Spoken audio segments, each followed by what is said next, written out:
Drums are difficult, and without a solid foundation, it can make mixing life a living hell. We've all had that moment when we're listening to our own mix versus a professional's. We have those internal conundrums of, why don't I sound like that? And what do they have that I don't? Sometimes it's gear, and sometimes it's the drummers playing, but often it's what comes after that process. This is where clarity is made or lost. The first problem people miss is space. Now, even if your drums are well tracked, they can end up feeling dry or small. And that's usually because there's not enough room energy going on within the room. So using Envolution, we can push the sustain of the room mics in order to give ourselves a far healthier drum sound. I'll show you.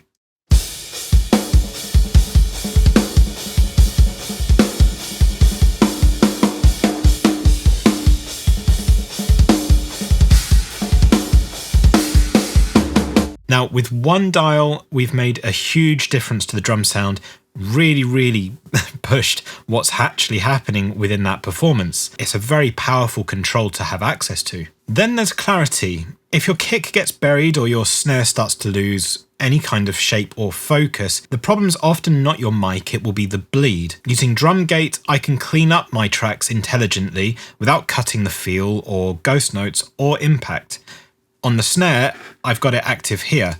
Let's have a look at the bleed beforehand. And now with it engaged. What we've just done there with one click, I've not even changed anything. This is the default parameters. All that bleed is gone. And simply by going into decay and reducing the gain reduction, we can end up with something that sounds almost completely transparent. And within a few short clicks, we can provide ourselves a greater sense of space and clarity. I'm now going to quickly put drum gate on all the close mics, so that's all the kicks, snare and toms, and show you what it sounds like with and without these minor changes that have been made. Let's have a listen.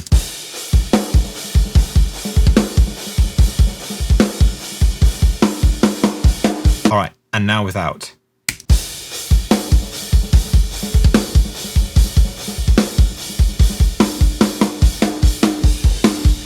So what I hear is, especially from the floor tom microphones here, is all that bleed starts coming through without the gate in place, and then the room mic, which is this one, just sounds a bit less pumpy and a little bit less interesting. So some small changes make some large differences, and when it goes through to the mix, those small percentages all start to begin to add up. Getting a professional drum tone doesn't need to start at the mix stage. It starts with understanding why things sound wrong. This is our foundation. We shape the space, clean the hits, and then remove any guesswork. So once we hear the difference, we then get to feel the difference in the mix. What's more to be said? Happy mixing.